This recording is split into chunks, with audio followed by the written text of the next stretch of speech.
7.1. We can work it out. 1. Conversation A. I think you should swallow your pride and forgive and forget. Never!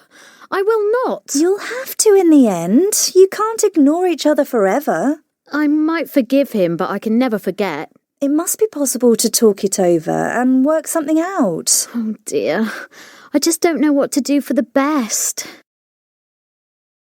Conversation B. What the... Where do you think you're going?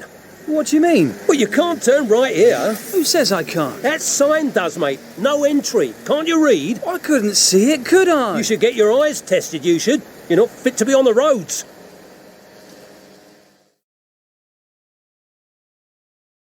.2. We can work it out. 2. Conversation A. If I were you, I'd swallow my pride and forgive and forget. Never! I refuse to. You'll have no choice in the end. You won't be able to ignore each other forever. Maybe I'll forgive him, but I'll never be able to forget. Surely it's possible to talk it over and work something out. Oh dear. I just don't know what to do for the best. Conversation B. What the... Where do you think you're going? What do you mean? Well, you're not allowed to turn right here. Who says it's not allowed? That sign does, mate. No entry. You ought to be able to read that. It's impossible to see. You'd better get your eyes tested, you had. You're not fit to be on the roads. 7.3. The secret. You won't tell anyone, will you? Of course I won't. He mustn't find out. You really can't tell a soul. Trust me, I'm your brother. I won't say a word, I promise. But I know you. You're bound to tell someone. Look, I really can keep a secret, you know. Oh, but is it okay if I tell Claire? That's fine. She's invited too. What do you think I should wear? You're asking the wrong person. But if I were you, I'd buy something new and expensive. It's not every day you give a surprise party for your husband. 7.4. But you promised to. I don't know if I can play this evening. But you have to. You promised to. Yeah, but I'm not allowed to go out on weekday evenings. My parents won't let me, not during my exams. Why don't you tell them that you're coming over to my house to do some revision? But somebody might see me playing and tell them. You'd better find somebody else. There is nobody else. We'll just have to cancel the match. 7.5. Related verbs. 1. I'll be able to take you to the airport after all. 2. Is it okay if I make a suggestion? 3. You're allowed to smoke in the designated area only. 4. If I were you, I wouldn't wear red. It doesn't suit you. 5. You are required to obtain a visa to work in Australia. 6. It's always a good idea to make an appointment. 7. You're bound to pass, don't worry. 8. You aren't permitted to walk on the grass. 9. I didn't manage to get through. The line was engaged. 10. I refuse to discuss the matter any further. 7.6. Signs. 1. Children have got to have an adult with them all the time. 2. You don't have to show ID to vote here. 3. Only people who are using the gym can park here. 4. If you can't come to your appointment, you should ring and cancel it. 5. Visitors can use this car park, but they're not allowed to park overnight. 6. If there's a fire, everyone should gather here. 7. You don't have to pay to enter on Sundays. 7.7. An exciting phone call. Isabel, hi. You've got to talk to me about what?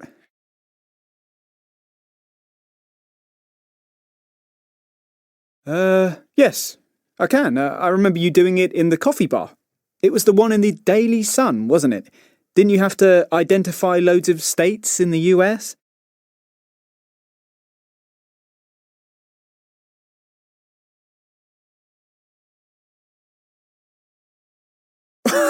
Never! I don't believe it! What's the prize? You've won what? You must be kidding. That's brilliant! For how long?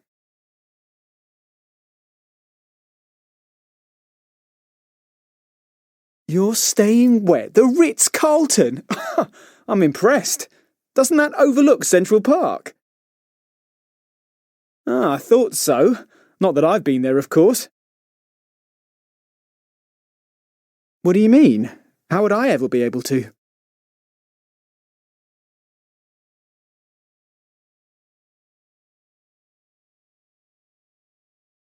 What? You can't be serious.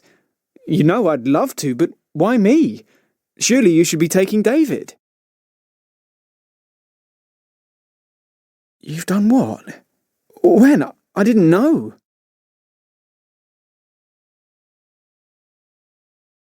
Well, what can I say?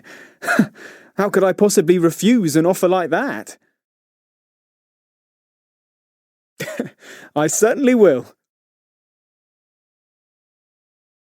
7.8. An exciting phone call. Isabel, hi. Rick, I've got to talk to you. You've got to talk to me about what?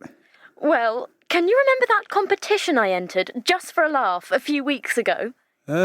Yes, I can. I remember you doing it in the coffee bar. It was the one in the Daily Sun, wasn't it? Didn't you have to identify loads of states in the US? Yeah, that's it. You've got it. Well, get this. I've won! I came first! Never! I don't believe it! What's the prize? I've won a trip to New York! You've won what? You must be kidding. That's brilliant! For how long? Just 4 days, but I'll be staying in the Ritz-Carlton of all places. You're staying where? The Ritz-Carlton? I'm impressed. Doesn't that overlook Central Park? Yes, it does. Ah, I thought so. Not that I've been there, of course. Well, you can now. What do you mean? How would I ever be able to? Well, it's a trip for 2, and I'd really love it if you would come with me. Will you? What? You can't be serious. You know I'd love to, but why me? Surely you should be taking David. Haven't you heard? David and I have split up. You've done what? When? I didn't know. Well, it was a couple of weeks ago. We haven't been getting on well for ages. Well, what can I say? How could I possibly refuse an offer like that? You'll come then? I certainly will. 7.9. Echo questions. 1. My mum and dad went to Alaska on holiday. They went where? 2. I got home at 5 this morning. You got home at what time? 3. Laura paid €300 for a pair of jeans. She paid how much? 4. I saw the president while I was out shopping. You saw who? 5. He invited me to the palace for a drink. He did what? 7.10. BBC World Service. The Conversation. Matchmakers.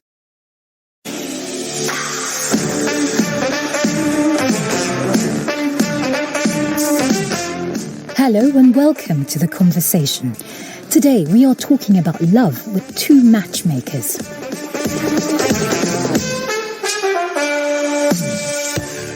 In an age where meeting the love of your life is a matter of logging on, the notion of paying someone to help you find love may seem a little antiquated. Not so, say my guests, who have brought together many couples over the years. My first guest is Eliza Ben Shalom. She's based in Philadelphia in the United States. Eliza, welcome. Hi, Kim. Thank you. My other guest, Geeta Khanna, describes her role as that of a professional matchmaker, and she's based in New Delhi. Geeta, hello. Hello. How are you? Very well, thank you. Now, let's get started. 7.11. Well, let's talk about how it works, Eliza. So I come to you, and then what happens? How does it work? I would call myself a do-it-yourself matchmaker. My goal is actually to teach you almost to be your own matchmaker. A lot of people go into dating, and I've heard this too many times, where like, I'm just going to be me. And if they don't like who I am, then that's fine. They don't have to like me. I said, would you walk into a job interview like that? Or would you put your best foot forward and try to show your best self, right? And how different is this to how you approach things, Geeta? I encourage my clients to actually be who they really are. But I also tell them that it's not a job interview. So when you go to meet someone, be natural. And I also encourage them not to ask typical questions as if... What's a typical question? A typical question is, okay, where did you study? Where did you do your education? They've already been through their written profile. I would also say that instead of saying, what do you do? I like, why did you choose this field? Why? What do you love about what you do? Well, so the fact that you both seem to coach your clients a little bit ahead of their dates, does that, again, not run the risk of them not being themselves? Eliza? But there are people that are very shy, reserved, introverted. They have a hard time sitting there on a date. They don't know what to say or how to hold a conversation. So we do have to have conversations about conversations and how to navigate going through the dating process. There's a slight difference in the way Eliza and I work this out, because all my clients, actually, I do know personally, in the sense that I have met them. I don't know, Eliza, do you know all your clients, or have you met them? I don't always work with both sides. Sometimes I can, and sometimes people are doing it on their own. Geeta, you mentioned the moment the magic happens, but that magic does come at a price. How much do you charge for your services? Am I supposed to say this on radio? Yes, please give us an idea of how it works and how much you charge, roughly. Okay, so when clients come to me and want to register with my consultancy, there's a charge of about $800 US. And then if a match converts into a marriage, then I charge what is called a success fee, which is about $5,500. So that's a lot of money. It's not so unusual in the matchmaking world. It's actually very... Oh, there you go. That's a very nice rate. But Geeta, very few people can afford those prices, though. Yes, that's right. Eliza, I want to come to you. How much are you charging? So I work as a coach, and when I work with somebody, it's $150 an hour. But if I do make a match, then it's a success fee of $2,000. Well, I have to say, just listening to you talk about the different rates across the market, I do feel a little bit uneasy. How expensive is divorce? Geeta, your husband, how did you meet him? Well, mine was a completely arranged setup. My mother sold me over a game of cards. Okay. She was playing mahjong with a friend of hers, and she was talking to her and telling her, oh, I have a daughter and she needs to be married. And I was all of 20. This other lady said, oh, my sister has a son and, they're looking out for a girl for him. And so why don't we get the kids to meet? We met. And 3 weeks later to the day, we were married. Wow. So we went out about 3 times. We didn't date. We just went out. And he proposed to me. And he said, I think we should get married. And I agreed. I think at the age of 20, you don't know much more. But I have to say that it was probably the best decision of my life, because we grew up together. We grew up together. We went through all our trials and tribulations together. We supported each other through everything. And I think getting married early, for me at least, was a big blessing. I'd like to know a little bit more about your clients. What is sort of the gender balance there? Is it mainly women who come to you? Is it mainly men? It's so interesting. In the beginning of my business, I would say that more women came. So I think it started out probably 75% women, 25% men. And I would say now we're maybe at 60% women, 40% men. And that number for men keeps rising. Geeta, who are your clients? My clients really range between the ages of, say, 22 to 50. They're mainly single men and women who've never been married. Okay, Elisa, what's been your experience of people's expectations and how has that changed over the years? I think the largest expectation is that something should happen now. We live in a generation where everything is instant. If your internet takes more than 5 seconds to load, you get annoyed and you're frustrated. So I think one of the biggest challenges today is reminding people that relationships take time. It's not so easy to find the one. You talk about the one. Geeta, I want to hear from you. This concept of a single person, the one, a soulmate. What do you make of it? You know, it's hard enough, I tell you, it's hard enough to live with one person than to imagine that there could be, so many out there. I guess it just comes back down to what we were discussing earlier about the pressure that comes with trying to find that perfect match. I think we just put undue pressure on ourselves. It's really quite simple, Kim. Is it? I think it is. And I think we should keep it simple. Because the one thing that I always tell people is you should look out for two things. One is a sense of humor and one is a certain amount of chemistry. And when I say chemistry, it's not this huge feeling that you're already in love or something. It's just chemistry of being on the same page, of understanding when the other person is saying something. Elisa and Geeta, thank you so much. 7.12. Phrasal verbs with get. 1. If news of this gets out, there'll be a huge scandal. You always get out of doing the washing up. It's not fair. I'm in a hurry. Get out of the way. 2. You're always getting at me. Leave me alone. What are you getting at? Just say what you mean. I can't get at the sugar. It's on the top shelf. 3. It took him ages to get over the operation. He couldn't get his point over to the audience. They didn't understand. I can't get over how much your children have grown. 4. We got up to page 56 in the last lesson. That man is getting up to no good. I think he's a thief. I had to get up at 5 a.m. to catch the plane. 5. I couldn't get through to Joe. His phone was switched off. I failed, but Bob got through his driving test first time. We got through loads of money on our holiday. 6. She can always get round her dad. She gets exactly what she wants. Sorry, I haven't got round to answering your email yet. I can't see how we get round this problem. It's really difficult. 7.13. Exaggeration and understatement. 1. They are obviously madly in love. Yeah, they do seem to get on quite well.